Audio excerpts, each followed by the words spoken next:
God bless you in the mighty name of Jesus. We bless the name of the Lord for the gift of life. I trust that you are doing well. Today I came your way by this broadcast to speak or talk about something the Lord has laid on my heart. That is the wonders of God. The wonders of God. I want us to read something from the book of Daniel chapter 1 from 1 to 3. Daniel chapter 1 from 1 to 3. The Bible says, and Nebuchadnezzar the king, unto all people, nations, languages that dwell in all the earth, peace be multiplied unto you. I thought it good to show the signs and wonders that the high God has wrought towards me. How great are his wonders, and how mighty are his wonders. His kingdom is an everlasting kingdom, and his dominion is from generations to generation. The wonders of God.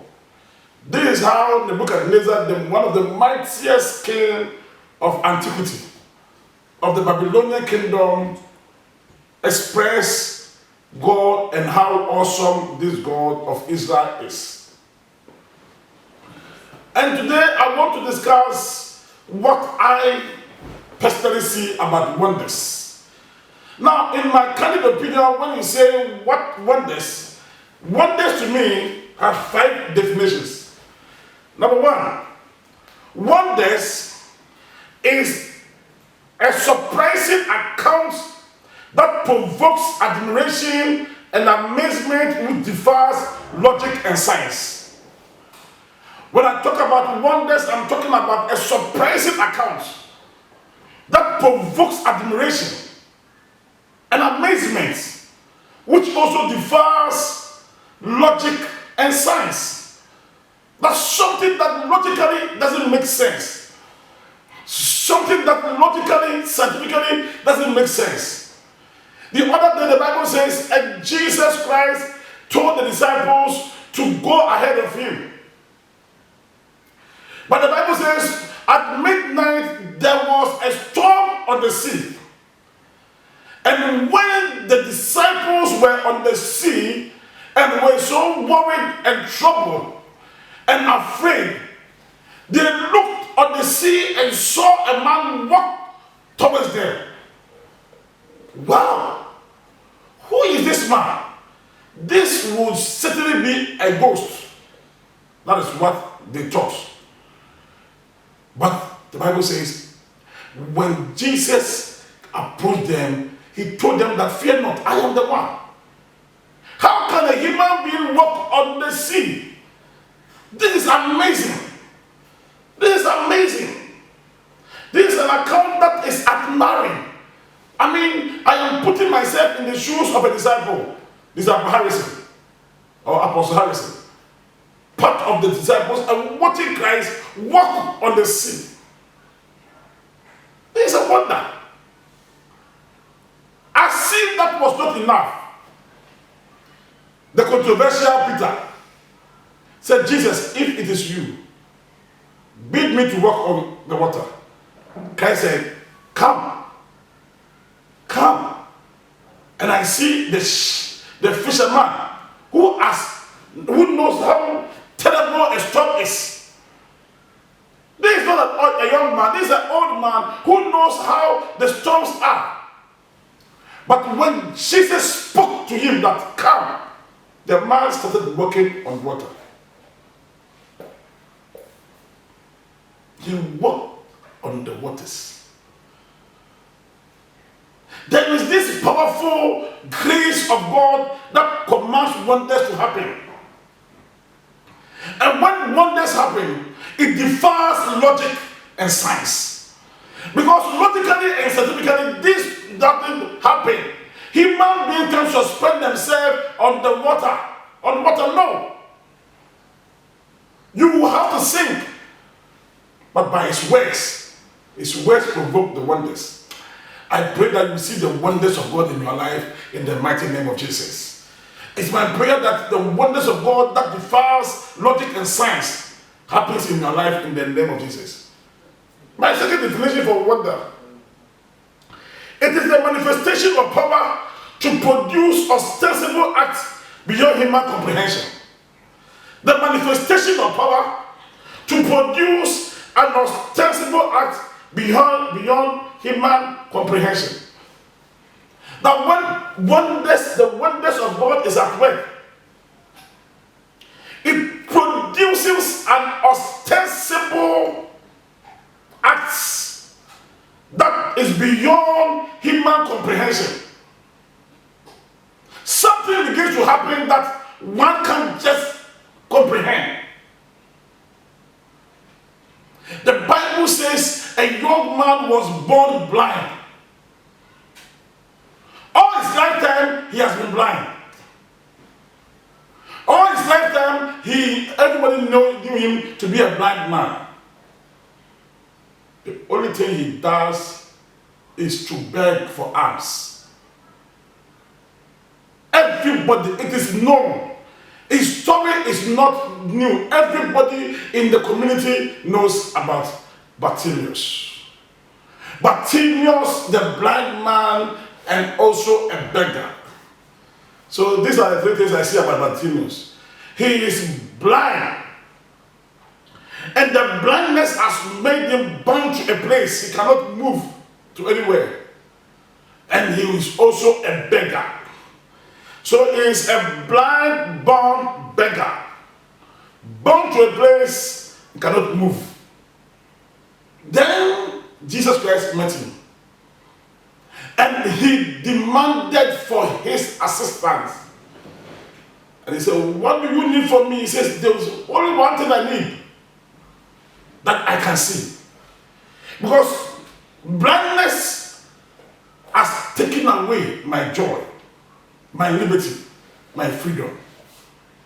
There could be something happening similar in your life. That because of a particular thing, the joy, your happiness, your joy, your peace, your freedom has been taken away. One particular thing can cause a man to lose all. And the Bible says Jesus Christ touched this blind man. And Bartimaeus, the son of Timaeus, for the first time in his life, had the restoration of his sight. The grace of God, friends, that can do wonders and bring restoration will locate you in the name of Jesus. But the power of God that does wonders, may the wonderful hand of God do wonders in your life. And may you also have a testimony of how great the power of God can perform wonders in the life of an individual. What is wonder? My third definition of wonder is the preternatural works which challenges the status quo. The preternatural works which challenges the status quo.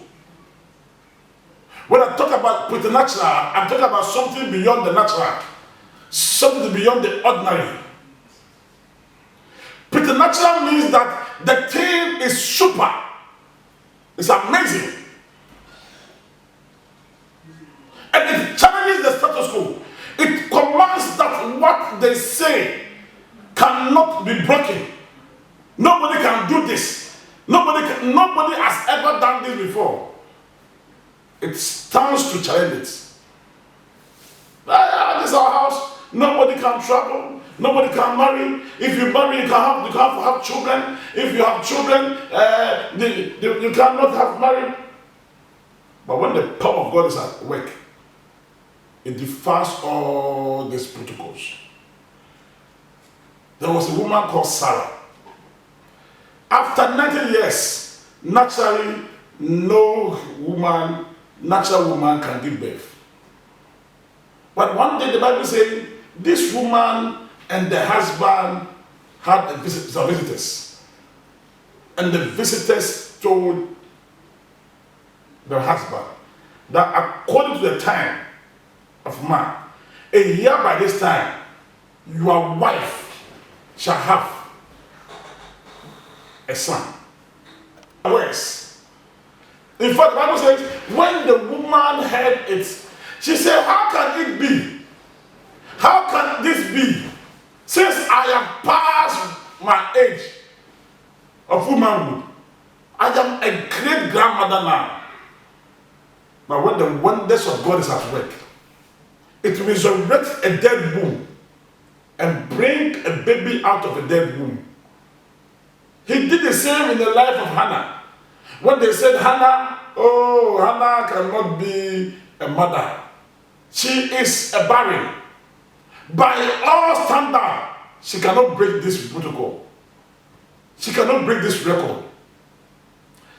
At age 50, majority of our white women can give birth. But the Lord surprised people. He did the same thing in the life of Elizabeth. Mama Elizabeth is a great grandmother. People never thought that Mama Elizabeth can ever bring forth a child. One day, the husband had an angelic encounter, and the angel of the Lord spoke to her that your wife, the one they call barren, will have a child, and his name shall be called John, and he shall propagate the coming of the Messiah. And true to the word, the barren womb gave birth to a son. There is this power of God, as I repeat it, that does wonders in the life of people. And I see you experiencing wonders in the name of Jesus. What is wonder? Wonder is it is the logically, scientifically, economically, and naturally impossible things that power has made possible. Logically, scientifically, economically, naturally impossible things. Samaria was going through famine. The famine was so severe that nobody knew how they would come out of that famine even within a year. The economic brains can't fathom the best approach. People just don't know how they will come out of the mess. Then the word of the Lord came through his son, or prophet Elisha, that tomorrow by this time. You see, when the wonders of God is happening, scientifically, logically, economically, naturally, they don't make sense. And so the Bible says the prophet spoke and said, tomorrow by this time, Samaria will see a mighty wonder of God. Tomorrow by this time, Samaritans will see a mighty move of God that will turn the economy within 24 hours. The economy of Samaria will be turned around. That food will be so plenty in this country that anyone that is in need will have more. He will have it in excess. How can the poor have it in excess within a day? How can the poor have enough food with that? Because naturally we know that you need to cultivate, the plants and make sure that you even harvest them before you can get food. He says you will not go through all the process. The power of God will turn things around. The power of God will change things. The power of God will cause that which is not to be. When the prophet spoke, the Bible says the wise men, the minister of finance and economic planning, stood up and said, King, don't hear to these things the prophet is saying. That don't make sense. They don't make sense. They don't make logical sense. Don't mind him. Hey, people of Samaria, don't believe in this falsehood. What the prophet is saying can never happen. So you can as well think about something. You see, it is very important for us to understand that the power of God behind his words can perform wonders. The power of God behind his words can perform wonders.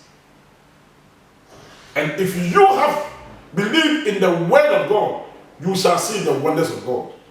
I want to repeat myself. If you will have the belief in the word of God, you shall see the wonders of God. The scripture declared that the man of God spoke and he went to sleep.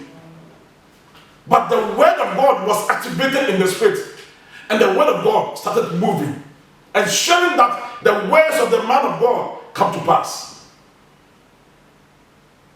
That was the time Samaria, because of the religious rules, have taken some lepers out of their family, out of the people, to stay at the other side, the back side of the town or the city.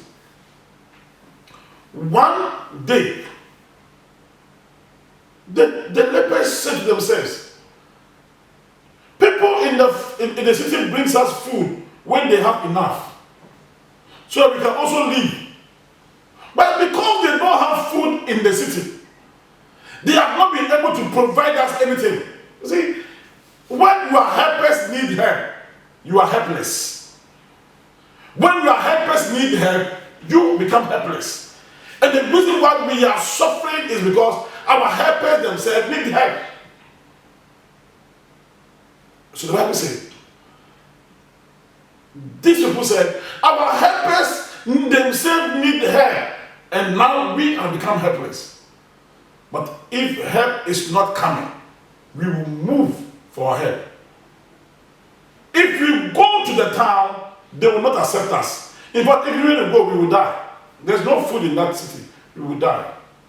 If we also go to the Samaritans, we will die. Because they will rise up against us and say, hey, what are you here for?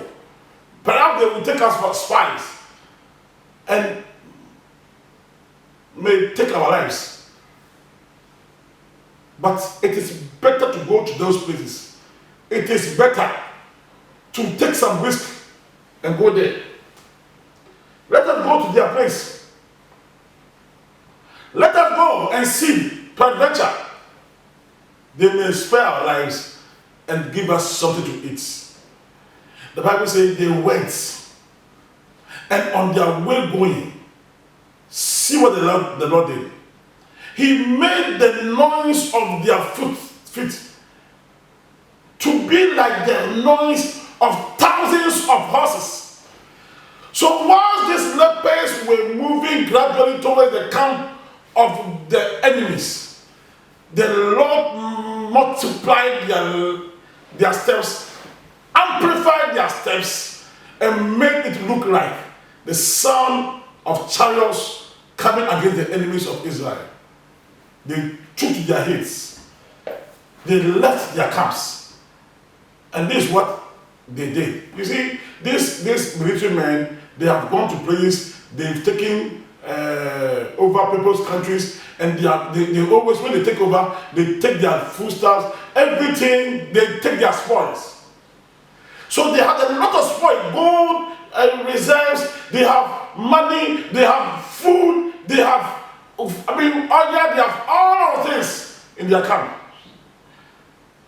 But because of their lives, they left all those things behind and ran for their lives. These lepers came and saw more than enough. Oh, may the word of the Lord bring you more than enough. May the word of the Lord bring you more than you expect. The Bible says they ate. They really ate. And after eating the whole day, they said to themselves, what we are doing is not good. We remember that in our difficult times, our friends, our brothers, our siblings were bringing us food. Now we have had more than enough. Why can't we go and see if we can also give them something to eat? Why can't we also go and be of help to them? Let us go and support them. Let us go and give them something to eat. The Bible says they went back and announce unto the people that enough food is at the other side of the camp. Enough provision is at the other side of the camp. If you can go out of the city and follow us, the people gathered the men of the town, the young men and the young women, and they all rallied behind these people, followed them, and interestingly, the lepers led the people to where abundance of food was located. The Bible said food came to town, so much so that it marveled the people. It marveled people. When the food came, that was where the same man that stood up against the well then decided to come and ensure that everyone gets his portion. But because of the number and the aggressiveness of the people, they trampled over him and he lost his life. The word of God can perform wonders. Friends, the word of God carries the propensity, the power of God to perform wonders. What is the word of what is wonders? Wonders, my last point, is the nature of God. The nature of God is wonderful. The nature that you cannot comprehend. The nature of God that you cannot apprehend. The nature of God that you cannot fathom. The nature of God that you cannot understand. The nature of God is said is wonder. It's wonder. When Isaiah saw him, he says his name shall be called Wonderful. His name shall be called Wonderful. Clear indication that he is wonders personified. He is the embodiment of wonders. You meet him, you have seen wonders. You locate him, you have located wonders. You have encounter with him, you have encountered wonders. He is the only one that can change a murderer into a minister. He is the only one that can change a thief, a wicked man, into a blessing to his generation. I present to you this day the wonderful God I have known. His name is Jesus. He is the wonderful one, and he is the one that if you accept, wonders will abound in your life. He knows how to turn things around. He knows how to turn water into wine. He knows how to turn disgrace into grace. He knows how to turn a prostitute like Mary Magdalene. He knows how to turn her life and make her a blessing to his community. What kind of wonders are you waiting for? What kind of wonders do you want to experience? I know a man who is the embodiment of wonders. And if you accept him as your Lord and personal Savior, if you can open your house to this man, if you can accept his words, if you can have faith and confidence in him, he will do a wonderful thing in your life. Things will turn around. People that knew you from afar, people may know your story, people may know your predicaments, but they will hear about what the Lord has done. My few years in ministry, friends, I have seen the wonders of God at work. I have seen people walk into my office, wretched, poor, and begging. And I've seen the power of God touch their lives and turn things around for them. I have seen people who were looking for employment now employ people. I have seen people who walk to my office and say, Pastor, I want to give my life to Jesus because I can't stand this attitude. And I see the Lord turn their lives and use them mightily for his glory. What is it that you want the Lord to do? What is it that you are believing God for? What is it that you want? I want you to pick my number. I want you to pick my number. I want you to give me a WhatsApp message. that Pastor Harrison, I have heard of your message. I want to see the wonders of God in my life. In my marital life, I want to see the wonders of God. I want to pray with you and believe that as we pray, the Lord will perform wonders in our lives. And the Lord God Almighty will turn things around. Pick the line, pick the number, pick my number, and make sure that you call. Connect with me, and let's see what the Lord will do. The wonders of God will manifest in your life, and you will also have a testimony. I give you the opportunity today to accept Christ as your Lord and personal Savior, the wonder-making God, the embodiment of wonders, and your life will see wonders. Say this after me if you want to accept Christ as your Lord and personal Savior. Say, dear Lord Jesus, I believe that you are the Son of the living God. You died for my sins. I accept you as my Lord and personal Savior.